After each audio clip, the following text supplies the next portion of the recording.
This is KUGAN CASSIUS for IFL TV. We're in Tower Hill today for the Prizefighter promo for the heavyweights, USA versus UK. With me, making his return to the ring, Larry Olubamiwo. Got your name right, Larry? Yeah, you did. Props for that. Oh. Now, Larry, let's just get this bit out of the way because obviously people watching want to sort of know. Originally, he was given a 4-year ban by the board. Can you tell me why you're fighting again after, what, a year of the ban? A year and 3 months. What, a year and 3 months after the ban? What happened? Basically, first of all, let me correct you there. It wasn't by the board. It was by UK Anti-Doping. Sorry, my mistake. Yes. Right. Basically, because I admitted the scale of my previous drug use, that was reduced to 2 years, first of all. Then it was reduced by a further a few months because a fighter called Craig Windsor Jr. Was sending me messages on Facebook about his drug use, and contrary to what a lot of people think, that those messages were actually intercepted by the police on investigating another matter. Any authority in this country is obliged to, and you can check this with UK Anti-Doping, they're obliged to give UK Anti-Doping information on any sort of doping activities. So that's what the police did. UK Anti-Doping obviously received these messages. They then contacted me. But I asserted, and they saw from the messages, that I didn't give the guy any help. I was just listening to what he had to say. And then they said if I confirm that the messages were sent to me and I was conversating with him, then they'll take time off my ban. So for me, that's a no-brainer. So all this crap about Larry grassed him up and this, that, and the other, that's not true. That, as I said before, that, and I've said it now, that's the actual case. Well, listen, whatever people are saying, and I think, listen, it's not for me to judge or even make comment on, but regarding to you, you admitted to 13 different substances, and how long was that period over? Over a 6-year period. 6-year period. Where are you now, Larry? Because that's a big part of your boxing career that you was doing that. So now, like I said, you're back, but you know, can you understand why people would sort of be against you coming back into boxing? Yeah, but then if they're going to be against me, there's another guy in here in this competition who's been banned twice, and if he had a British license, he'd be banned for life. Not many people are making noise about that. So, you know, I can understand why I can understand why people make noise about me, but if you're going to do that, then do it against the other person as well. So you can't have double standards, and that's my beef, the double standards. But just, we know we're talking about, but just moving that side, just from a personal level, Larry, do you obviously regret what you've done? Yeah, I do, yeah. So, I mean, like I said, over a 6-year period, what's different now? Why is whatever not going in your body anymore? Well, because because I'm under scrutiny, basically. But I don't need it. My boxing education has more than compensated for that. I feel the time that I've had off, I haven't been sitting on my laurels. You know, I've been in the gym constantly, and I'm a gym rat. You know, so I've been in the gym constantly. That's why, to me, ring rust is not an issue. And been sparring with all different people, been watching, you know, so many things about boxing technique, and you know, getting different trainers' perspectives. And I can honestly say that my knowledge of what it's going to take to be a top boxer has increased tenfold, and that's what's making a difference now. That's where the advantage that I had from previous drug use has now been superseded by my increased boxing knowledge. So, do I need it? No, I don't need it. Is there any part of you that wants to help people that are on it now? And like I said, maybe learn from mistakes you've made. Is that anything that's on your mind? To be honest, that's not my job. I'm not interested in that. Fair enough. That's for whatever authority to sort out, and that's for other people to, you know, to look within themselves and you know, I'm just concerned with Larry Olubamiwo at the end of the day. Yeah, so. All right. Let's talk about this Prizefighter tournament. Like I said, let's talk about the boxing now. All right, listen, we've got that out of the way. Listen, I had to ask you about it, Larry, because otherwise... No, it's not a problem. It's all right. You've answered everything I've asked you.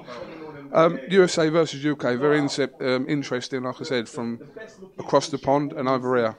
It's like a team thing, but it's not a team thing, if you know what I mean. So, let's talk about the American heavyweights. Obviously, James Toney being the biggest out their names.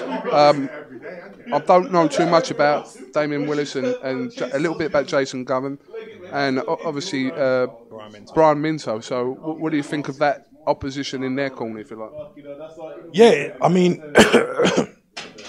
the big name is James Toney, and I just want to say it's an honour and a privilege to be even in the same competition as that guy. You know, he's one of the guys that I looked up to in boxing in terms of you know, sublime technique. And to be able to say that I could potentially fight James Toney is mind-boggling. Saying that, I don't think he's the biggest threat in Team USA. I actually think that's Brian Minto. I've seen him train in a wild card when he was getting ready for the Adamek fight, the world title fight. Or was Adamek or Marco Huck? I think it was Huck, actually, when he was sparring Ola Afolabi. I think he's the biggest threat from Team USA. I've watched all the guys. I've watched Damian Wills. I've watched Cavern. They're all threats, but I think the biggest threat will come from Brian Minto. But Damian Wills is a big guy. He's a durable guy. You know, he can stand there and have it. Jason Cavern is you know, he's known as a journeyman, but he's a very come forward, aggressive guy who wants to win. So yeah, it's going to make, and because it's only 3 rounds, it's going to make for a very, very interesting tournament, to say the least. But I think tactical awareness more than anything is going to win this, and I think that's what I've been able to accomplish, not just with my training, but studying these guys and knowing how I'm going to fight these guys. I think that's what's going to make the big difference. Obviously fighting on the UK team, if you like, want to put it that way. Matt Legg, Tom Little, relatively inexperienced as pros, and then you've got Michael Sprott, who's obviously won this tournament before. So quite a mix in there. Adding yourself, you're probably in the middle of those two, aren't you, between Sprott and Little and Legg. Mm-hmm. Well, on Team UK, yeah, a lot of people looking at Tom Little saying he's inexperienced. I actually have seen this guy train, and I know he's very talented. You know, he's got fast hands. Like I said, I studied all these guys. He's got very fast hands, fast feet. He's tough. He's game. And over 3 rounds, I mean, you saw what he gave, what problems he gave Dallas in the tournament he was in. He was unfit then, so he's a lot fitter now. So that's another plus for him. You got Matt Legg, who's had some time off as well, I believe, but he's a come forward fighter as well, busy fighter as well. So brings a little bit different angle to Tom Little, whereas Tom Little's I think is more skillful. Matt Legg is a bit more crash bang wallop, which isn't a bad thing in this tournament. And then obviously you got Michael Sprott, who's, you know, the veteran, and you know, he brings a massive amount of experience to this, which I think is a big plus, a big plus.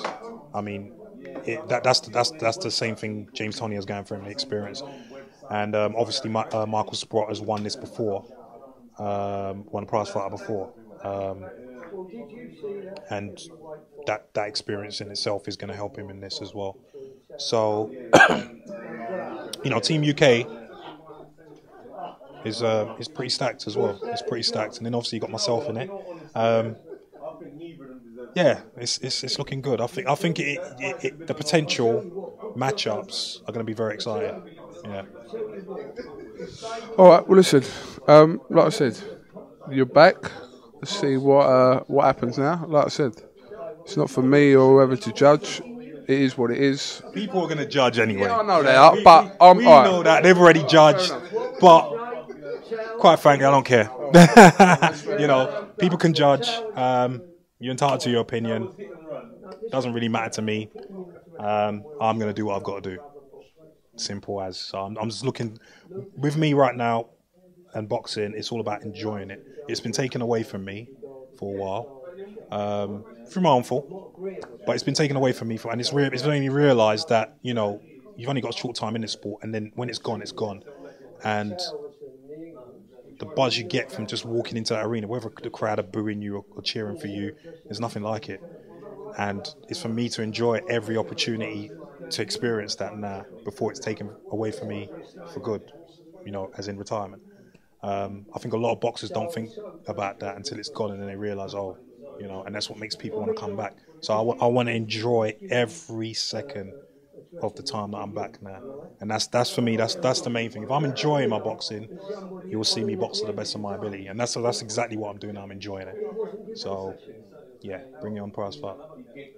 All right. And just finally, the heavyweight division now, I think strongest it's been in a while. The last couple of years, especially, got the emergence of people like Anthony Joshua who's come on the scene now, etc., etc. It's quite a talked about division, domestically and on the worldwide front. Do you really think that you can put a dent into that? Most definitely. Most definitely. I mean, even in my last fight before I had the ban, when I was fighting Sam Sexton, it was, you know, people were shocked at the performance that, you know, I had. I showed a lot more skill, and basically a lot more people had me winning that fight than I went out. But yeah, that's why Prizefighter is a great platform to come back on, because, you know, and it's shown over the history of the competition that anyone that wins Prizefighter, especially in the heavier weights, gets a big opportunity afterwards. So that is what I'm looking for from this competition, to be able to win it first and foremost, and then use it as a springboard onto bigger and better things. So yeah, do I think I can make a dent? Most definitely, most definitely. Yeah. All right. Well, Larry Olubamiwo. Oh, you got it wrong now. Come on, you started off well, and then you messed it up. Larry Olubamiwo. Yeah. Thank you very much for talking to IFL TV. Listen, we'll see you at the weigh-in, and obviously fight night Thursday. Wish you the best of luck, like we do with everyone, and do what you got to do. Appreciate it, man. Thanks a lot, yeah. KUGAN CASSIUS with Larry Olubamiwo. Olubamiwo. I was just going to call you Larry O. For IFL TV. Thank you very much.